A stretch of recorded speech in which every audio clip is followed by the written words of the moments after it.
రేపు అసెంబ్లీ సాక్షిగా జాబ్ క్యాలెండర్ను ప్రకటించబోతున్నాం. ఆ వివరాలన్నీ అసెంబ్లీ సాక్షిగా యావత్ తెలంగాణ రాష్ట్రంలో ఉన్న నిరుద్యోగ తమ్ముళ్ళకి చెల్లెమ్మలకి తెలియచేయనున్నాం. రెండవది, గడిచిన 10 సంవత్సరాలలో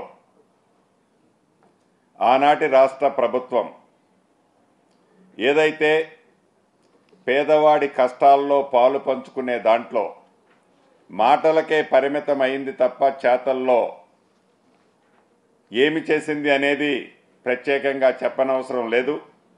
ఈ కేబినెట్లో గతంలో ఏదైతే ఎన్నికల్లో మేము చెప్పిన దాంట్లో భాగంగా తెల్ల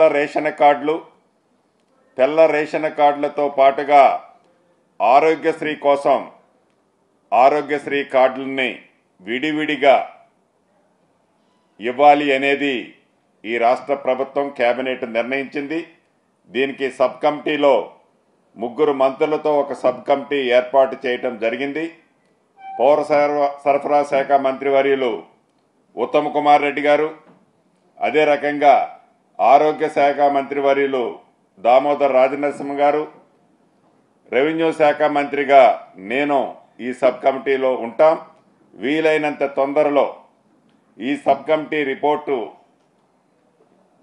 నివేదిక గవర్నమెంట్కి ఇచ్చి ఆ విధి విధానాలు ఫైనల్ చేసి తప్పకుండా అనుకున్న ప్రకారం ప్రతి పేదవాడికి, అర్హులైన ప్రతి పేదవాళ్ళకి ఈ రాష్ట్ర ప్రభుత్వం తెల్ల రేషన్ కార్డు, అదే రకంగా ఆరోగ్యశ్రీ కార్డును కూడా ఇవ్వాలని ఈరోజు గౌరవ ముఖ్యమంత్రి రేవంత్ రెడ్డి గారి సమక్షంలో జరిగిన కేబినెట్లో నిర్ణయం తీసుకోవటం జరిగింది.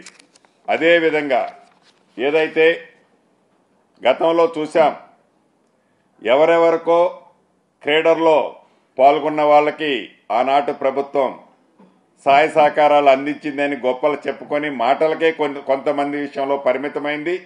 కానీ ఈనాడు ఇందిరమ్మ రాజ్యంలో క్రీడాకారులు ఏషా సింగ్ గారు, అదే రకంగా నిఖత్ జరీన్, మహమ్మద్ సిరాజ్కు హైదరాబాదులో ఒక్కొక్కరికి 600 చదరపు గజాల ఇంటి స్థలము కేటాయించేందుకు మంత్రివర్గం ఆమోదం తెలిపింది. నిఖత్ జరీన్కు, సిరాజ్కు గ్రూప్ 1 స్థాయి ఉద్యోగాలు ఇవ్వాలని నిర్ణయించడం జరిగింది కేబినెట్లో.